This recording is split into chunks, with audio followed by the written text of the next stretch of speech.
आज हम लोग भारत की मिट्टी पढ़ने वाले हैं। चलिए, मृदा के अध्ययन को क्या कहा जाता है? तो मृदा विज्ञान। ठीक है, मृदा के अध्ययन को यानी कि मिट्टी के अध्ययन को क्या कौन सा विज्ञान कहा जाता है? तो मृदा विज्ञान कहा जाता है। ठीक है, यानी कि इसको अंग्रेजी में नाम पूछता है तो क्या कहेंगे? पेडोलॉजी। ठीक है, मृदा के अध्ययन को क्या कहेंगे? मृदा विज्ञान कहते हैं और अंग्रेजी में इसका नाम क्या है? पेडोलॉजी।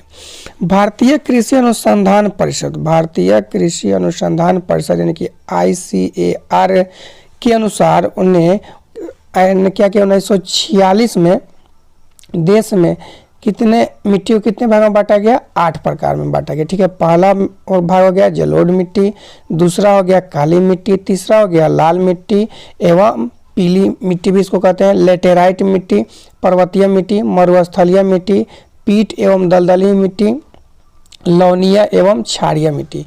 तो फिर से एक बार रिवाइज कर लेते हैं। मिट्टी, भारत की मिट्टी को पढ़ने वाले हम लोग मृदा के अध्ययन को क्या कहता है? मृदा विज्ञान यानी कि पेडोलॉजी कहते हैं। भारतीय कृषि अनुसंधान परिषद ICAR ने 1986 में देश के सभी मिट्टियों को कितने भागों में बांट दिया गया? मिट्टी को कितने भागों में बांटा गया? 8 भागों में बांटा गया। पहला भाग हो गया जलोढ़ मिट्टी, दूसरा हो गया काली मिट्टी, तीसरा हो गया लाल मिट्टी एवं पीली मिट्टी, चौथा हो गया लेटेराइट मिट्टी, पांचवा हो गया पर्वतीय मिट्टी, छठा हो गया मरुस्थलीय मिट्टी, सातवां हो गया पीट एवं दलदली मिट्टी, आठवां हो गया लवणीय मिट्टी। अब देखिए जलोढ़ मृदा के बारे में। तो जलोढ़ मृदा नदियों द्वारा अपरदित पदार्थों से निर्मित है। जलोढ़ मृदा का निर्माण कैसे हुआ है? तो नदियों द्वारा लाई गई मिट्टी से आप समझ सकते हैं कि नदियों द्वारा लाई गई मिट्टी से ही क्या निर्माण होता है? जलोढ़ मृदा का निर्माण होता है। ठीक है, भारत में सबसे अधिक क्षेत्र पर कौन सी मृदा पाई जाती है? जब भी ये प्रश्न पूछा जाए कि भारत में सबसे अधिक क्षेत्र पर कौन सी मृदा पाई जाती है, तो कौन सी मृदा है? जलोढ़ मृदा है। ठीक है, जलोढ़ मृदा को एक और नाम यानी कछारी मृदा भी कहा जाता है। ठीक है, अब देखिए जलोढ़ मृदा कहाँ कहाँ पाया जाता है? तो जलोढ़ मृदा विशाल मैदानों, नर्मदा, ताप्ती, महानदी, गोदावरी, कृष्णा, कावेरी की घाटियों एवं केरल के तटों के तटवर्ती भागों में पाई जाती है। अब यहाँ से क्वेश्चन पूछता है कि बांगर मृदा किसे कहते हैं? तो पुरानी जलोढ़, जो पुरानी जलोढ़ मृदा होता है यानी कि जो अस्थायी जलोढ़ मृदा होती है उसको क्या नाम दिया गया है? बांगर मृदा कहता है। और जो नवीन जलोढ़ मृदा होता है उसको क्या नाम दिया गया है? खादर मृदा कहता है। तो क्वेश्चन कई एक बार पूछा हुआ है कि पुरानी जलोढ़ मृदा को क्या कहता है? तो बांगर मृदा कहता है। और नवीन जलोढ़ मृदा को क्या कहता है? खादर मृदा कहता है। इस मिट्टी में पोटास तथा कैल्शियम, जिसको हम लोग चूना भी कहते हैं, पोटास कहीं कहीं पे ऑप्शन में चूना भी लिखा हुआ रहता है कि बताइए कि जलोढ़ मृदा में किस मिट्टी में क्या चीज़ की अधिकता होती है? तो पोटास तथा कैल्शियम यानी कि चूना की अधिकता होती है एवं नाइट्रोजन तथा ह्यूमस की कमी होती है। और इस मिट्टी में कौन कौन से फसल उगाए जाते हैं? तो आप याद रखिएगा सबसे अधिक भाग पे जब जलोढ़ मृदा है तो सबसे अधिक खाया जाने वाला भोजन भी इसी मृदा पे उगाया जाएगा। अर्थात हम लोग क्या खाते हैं? तो धान, गेहूं, तिलहन, दलहन। हम लोग खाना में क्या खाते हैं? धान यानी कि चावल, गेहूं, तिलहन, दलहन, इसके साथ साथ गन्ना, ये आदि भी खेती के लिए क्या है? उत्तम है।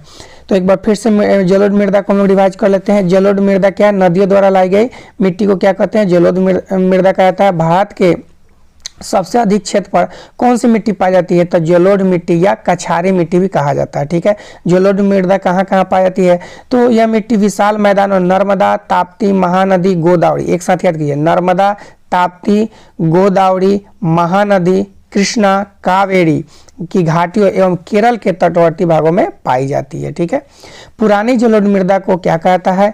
तो बांगर मृदा कहा जाता है। और नवीन जलोढ़ मृदा को खादर मृदा कहा जाता है। और इस मिट्टी में क्या क्या चीज़ होता है? तो पोटास की मात्रा अधिक होती है और कैल्शियम की मात्रा अधिक होती है, जिसके कारण यह मिट्टी बहुत ही ज़्यादा उपजाऊ होती है। इसमें क्या चीज़ की कमी होती है? तो नाइट्रोजन तथा ह्यूमस की कमी होती है। अब पूछा जाएगा कि जलोढ़ मृदा में कौन कौन से फसल अधिक उपजते हैं? तो क्या हो गया? धान हो जाएगा, गेहूं हो जाएगा, तिलहन एवं दलहन। तो इसको याद कैसे करिएगा कि जलोढ़ मृदा जो है, जलोढ़ मृदा में सबसे अधिक क्षेत्र में है तो सबसे अधिक खाया जाने वाला भोजन इसमें होगा, यानी कि धान, गेहूं, तिलहन, दलहन तथा गन्ना भी। ठीक है,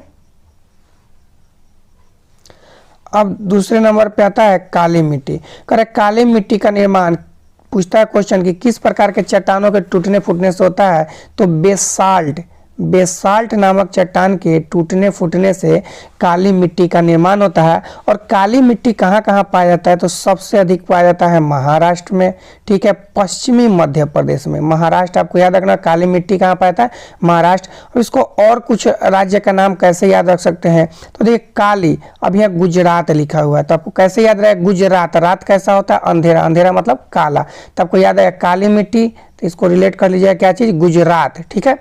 फिर आंध्र प्रदेश में कौन, अब इसको कैसे रिलेट कीजिएगा, तो अंधे के लिए क्या होता है, हर चीज क्या नजर आता है, काला ही नजर आएगा, तो इससे आप रिलेट कर सकते हैं राजस्थान, तमिलनाडु। तब बताइए कि काली मिट्टी का कहाँ कहाँ पे पाया जाता है, तो महाराष्ट्र में सबसे पहला, सब प्रश्न में पूछा भी रहता है, इन सभी राज्यों का नाम रहे तो सबसे पहला राज्य कौन होगा, महाराष्ट्र, महाराष्ट्र, पश्चिम बंगाल, उसके बाद क्या है आपका मध्य प्रदेश, पश्चिमी मध्य प्रदेश है, गुजरात, रात आ गया तो काली हो गया, आंध्र हो गया तो काली हो गया, तमिलनाडु और राजस्थान है, ठीक है।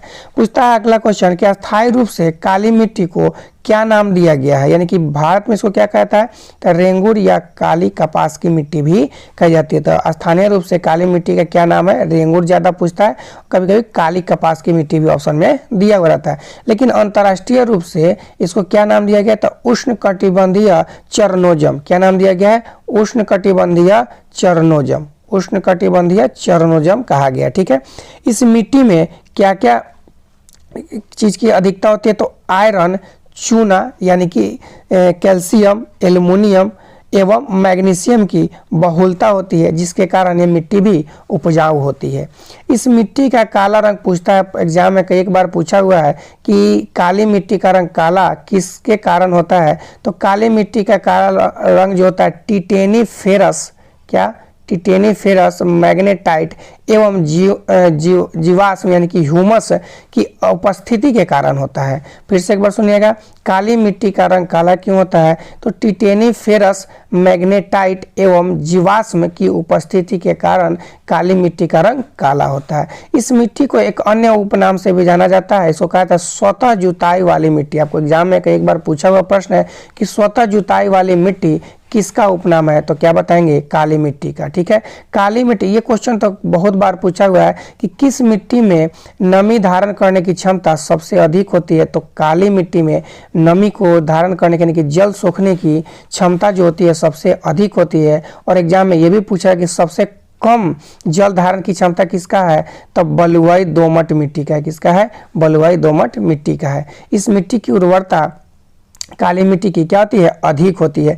यह मिट्टी कपास, अब सबसे इसका मुख्य क्या चीज होता है, पूछा जाएगा कि कपास के लिए सबसे उपयुक्त मिट्टी कौन है, तो क्या नाम बताएंगे हम लोग, काली मिट्टी। तो कपास, तूर, तंबाकू, मोटे अनाज और अलसी खेती के लिए उपयुक्त है काली मिट्टी के लिए, लेकिन ज्यादातर क्वेश्चन आपसे कपास से ही रहता है। काली मिट्टी के लिए सर्वाधिक उपयुक्त नगदी फसल क्वेश्चन पूछा हुआ है, क्या कौन सा होता है आपका, तो कपास को कहा जाता है कि काली मिट्टी के लिए सबसे अधिक नगदी फसल जो है कौन है, वो कपास है। अब देखेंगे लाल मिट्टी, कह रहा है कि लाल मिट्टी का निर्माण ग्रेनाइट एवं नीस चट्टानों के टूटने, विखंडन एवं वियोजन से बनी हुई है। लाल मिट्टी का निर्माण किससे हुआ है, ग्रेनाइट एवं नीस के चट्टानों के टूटने फूटने से। इसका रंग जो होता है लाल रंग, पूछता है एग्जाम में कि लाल रंग किसके कारण होता है, तो लौह यानी कि फेरिक ऑक्साइड के कारण होता है। किसके कारण होता है, फेरिक ऑक्साइड के कारण। पीली मिट्टी का रंग भी किसके कारण होता है, फेरिक ऑक्साइड के कारण होता है। यह मिट्टी कहाँ पाया, किस किस राज्य में पाया जाता है, तो याद रखिए सबसे ज्यादा कंफ्यूजन बच्चों को मिट्टी किस राज्य में कौन सी मिट्टी पाई जाती है याद करने में समस्या होती है। तो चलिए इसके लिए हम कुछ तरीका अपनाते हैं। तो लाल मिट्टी, तो देखिएगा लाल मिट्टी, तो अब लाल से आप लाल मिर्च याद कर लीजिएगा। जब लाल मिर्च आंख में पड़ेगा तो आदमी क्या हो जाएगा, तिलमिला उठेगा। तो तिलमिला उठने से क्या याद रखिएगा, तमिलनाडु, ठीक है। तिलमिला उठेगा, आंख में ज्यादा मिर्च पड़ने से अंधा भी हो सकता है, यानी कि आंध्र प्रदेश, ठीक है। आंख जब अंधा हो जाएगा, अंधा होगा तो उसका होश उड़ जाएगा, उड़ीसा, उसका होश क्या जाएगा, उड़ जाएगा, ठीक है। तो अब बताइए, अब आँख को दिखाने के लिए कहाँ कहाँ गया वो? झारखंड, महाराष्ट्र और कर्नाटक, तीनों जगह अपने आँख को दिखाने के लिए वो गया। फिर से एक बार, लाल मिट्टी, लाल से याद रखना है, लाल मिर्च, लाल मिर्च यानी कि आँख में जब पड़ जाएगा तो क्या हो जाएगा? तिलमिला उठेगा आदमी, ठीक है। और उसके बाद क्या हो जाएगा? जब आँख में लाल मिर्च पड़ जाएगा तो अंधा भी हो सकता है, अंधा होगा तो उसका होश उड़ जाएगा कि हम अंधा कैसे हो गए। और ये दिखाने के लिए कहाँ कहाँ गया? झारखंड, महाराष्ट्र और कर्नाटक, ठीक है, ऐसे याद कर सकते हैं आप। करा इस मिट्टी में क्या चीज़ की मात्रा अधिक होती है जिसके कारण ये, तो इसमें लौह तत्व, इसमें क्या चीज़ अधिक होता है? इसमें लौह तत्व एवं एल्युमिनियम, ध्यान दीजिएगा, इसमें लौह तत्व एवं एल्युमिनियम अधिक होता है। यही लौह तत्व अधिक होने के कारण इस मिट्टी का रंग क्या होता है? लाल होता है। अब देखिए, ये मिट्टी तो ज़्यादा उपजाऊ नहीं होती है, लेकिन इसमें कुछ फसल उगाए जाते हैं। तो कौन से फसल हैं? तो देखिए, इस मिट्टी में मूंगफली, बाजरा एवं रागी, मेन रूप से बाजरा, मूंगफली और रागी जो है ये फसल उगाई जाती है लाल मिट्टी में, ठीक है। यह मिट्टी का पूछता है कि प्रकृति कैसा होता है, तो लाल मिट्टी किस प्रकृति की होती है? अम्लीय होती है। और जिस मिट्टी की अम्लीयता ज़्यादा होती है उसमें फसल जो है अच्छे उत्पादन नहीं हो पाते हैं। अब देखिए, लेटेराइट मिट्टी क्या है? लेटेराइट मिट्टी जो है इसको ये कहाँ पाया जाता है? तो उष्ण कटिबंधीय प्रदेशों में पाया जाता है। लेटेराइट मिट्टी कहाँ पाया जाता है? उष्ण कटिबंधीय प्रदेशों में पाया जाता है। ये क्वेश्चन पूछा भी हुआ है, ऑप्शन में दिया हुआ है। भारत में यह मिट्टी जो है कहाँ कहाँ पाया जाता है? तो मेघालय, केरल, कर्नाटका, पश्चिमी तथा पूर्वी घाट के क्षेत्रों में पाई जाती है। मुख्य रूप से इसको नाम दिया जाता है मेघालय, केरल में, ठीक है, पश्चिमी एवं पूर्वी घाट। तो कैसे याद रखिएगा? मेघालय। तो आजकल जो बारिश होती है वो क्या होती है? लेट होती है, लेकिन लेट होती है, राइट टाइम पे नहीं आती है। तो मेघालय सब क्या लगेगा? मेघालय कैसे आता है? लेट आता है, राइट टाइम पे नहीं आता है। केरल हो गया, ठीक है, कर्नाटक, पश्चिमी तथा पूर्वी घाट। अब पूछ रहा है इसका कि इसका स्वरूप कैसा होता है? तो इसका स्वरूप जो होता है ईंट के जैसा होता है। इसको जब इस लेटराइट मिट्टी को जब गीला किया जाता है तो ये काफ़ी सॉफ्ट हो जाता है और सूखने पे बहुत ज़्यादा कठोर हो जाता है, ठीक है। यह मिट्टी किस प्रकृति का होता है? अम्लीय। जब अम्लीय होगा तो ये भी मिट्टी ज़्यादा उपजाऊ नहीं होती है, लेकिन उर्वरता इसकी क्या होती है? कम होती है। लेटराइट मिट्टी उच्च तापमान एवं भारी वर्षा वाले क्षेत्रों में विकसित होती है। अब इसको कैसे आप ध्यान रखिएगा? देखिए, उच्च ताप वर्षा से हम क्या बताए हैं कि यहाँ पे मेघालय कहाँ पाया जाता है? मेघालय। और मेघालय को रिलेट कीजिए आप भारी वर्षा से, तो मेघालय क्या हो जाएगा? भारी वर्षा। यहाँ रिलेट कर दीजिएगा भारी वर्षा से। तो भारी वर्षा कब होगी? जब तापमान क्या होगा? उच्च होगा। तो याद रखिएगा, लेटेराइट मिट्टी वाला क्षेत्र कहाँ विकसित है? तो उच्च तापमान एवं भारी वर्षा वाले क्षेत्र में लेटेराइट मिट्टी ज़्यादातर विकसित होते हैं, ठीक है। आगे कह रहा है कि लोहे की अधिक मात्रा होने के कारण यह मृदा दिनों दिन अनोवर होते, यानी कि लौह तत्व इसमें अधिक होने के कारण इस मिट्टी के जो उर्वर क्षमता है वो क्या होते जा रही है? धीरे धीरे कम होते जा रही है। और इस मिट्टी में मुख्य रूप से क्या चीज़ उगाया जाता है? तो कहवा एवं काजू उगाया जाता है। इस मिट्टी में किस प्रकार किसकी खेती की जाती है? तो कहवा एवं काजू का उत्पादन होता है। अब हम कुछ इसी पे प्रैक्टिस सेशन देख लेते हैं। चलिए, कह रहा है कि भारत के पूर्वी तट में ज़्यादातर किस प्रकार की मिट्टी पाई जाती है? तो क्वेश्चन पर सबसे ज़्यादा किस प्रकार में ज़्यादातर किस प्रकार की मिट्टी पाई जाती है? ज़्यादातर मिट्टी कौन सी होती है? जलोढ़ मृदा, यानी कि ऑप्शन नंबर बी। पुरानी जलोढ़ मृदा को पीछे ही पढ़ाएं आपको। पुरानी जलोढ़ मृदा को क्या कहा गया है? तो पुराने को क्या कहा गया है? बांगर कहा गया है। और नए को क्या कहा गया है?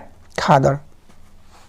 चलिए, गंगा के मैदानी इलाकों में कौन सी मिट्टी पाई जाती है? तो कछारी मिट्टी, यानी कि जलोढ़ मिट्टी पाई जाती है। अगला क्वेश्चन कह रहा है कि अधिकांशतः डैश रेत और गाद द्वारा नदियों, समुद्र और लहरों द्वारा जमा किए जाते हैं। तो जो नदियों द्वारा पीछे पढ़ा है आपको, जो नदियों द्वारा लाई गई मिट्टी होता है इसको कौन सी मिट्टी कहा जाता है? जलोढ़ मिट्टी कहा जाता है, यानी कि option number B is the right answer, ठीक है। आगे क्वेश्चन देखिए, कौन सी मिट्टी नमी धारण करने की क्षमता के लिए जानी जाती है? तो बताए हैं कि काली मिट्टी जो होता है वो सबसे अधिक नमी धारण करता है। काली मिट्टी मुख्यतः इनमें से किस राज्य में पाई जाती है? तो बताए हैं काली मिट्टी कहाँ पाई जाती है? राजस्थान, महाराष्ट्र में सबसे ज़्यादा। उसके बाद कहाँ? आंध्र प्रदेश, गुजरात, इन सभी जगहों पे काली मिट्टी पाई जाती है। ठीक है। किस प्रकार की मिट्टी में कपास का उत्पादन होता है? तो कपास के लिए सबसे उपयुक्त मिट्टी कौन सी है? कपास की खेती के लिए काली मिट्टी। कौन सी मिट्टी सबसे अधिक जल धारण की क्षमता रखती है? तो काली मिट्टी सबसे ज्यादा जल को अवशोषित करता है। ठीक है। भारत में रेंगुर मिट्टी का दूसरा नाम क्या है? तो काली मिट्टी। कभी कभी एग्जाम में प्रश्न करता है कि काली मिट्टी को अन्य किस नाम से जाना जाता है? तो किस नाम से जाना जाता है? रेंगुर मिट्टी के नाम से जाना जाता है। लैटेराइट मिट्टी वाले क्षेत्र कहाँ विकसित होते हैं? तभी पीछे बताया लैटेराइट मिट्टी कहाँ पर आता है? मेघालय। तो मेघालय से बताए थे कि मेघालय में क्या होगा? उच्च तापमान होगा, तभी क्या होगा? भारी वर्षा होगा। तो उच्च तापमान एवं भारी वर्षा वाले क्षेत्र में विकसित होंगे। ये सभी क्वेश्चन प्रीवियस ईयर क्वेश्चन है, सभी एग्जाम में पूछे हुए क्वेश्चन है। ठीक है। आगे देखिए, तमिलनाडु, ओडिशा और छोटा नागपुर एवं मेघालय। जैसे मेघालय आया तो कौन सी मिट्टी पूछ रहा है? छोटे हिस्से में पाए जाने वाले डैश का रंग लाल होता है और यह कृषि के लिए उपयुक्त नहीं है, यानी कौन सी मिट्टी हो जाएगी? लैटेराइट। जैसे मेघालय आया तो कौन सी मिट्टी हो गई? लैटेराइट मिट्टी बता दिए हुए। भारत के कुछ भागों में मिट्टी का रंग लाल होने का क्या कारण है?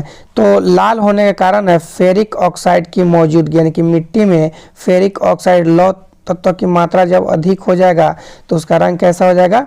लाल हो जाएगा। ठीक है।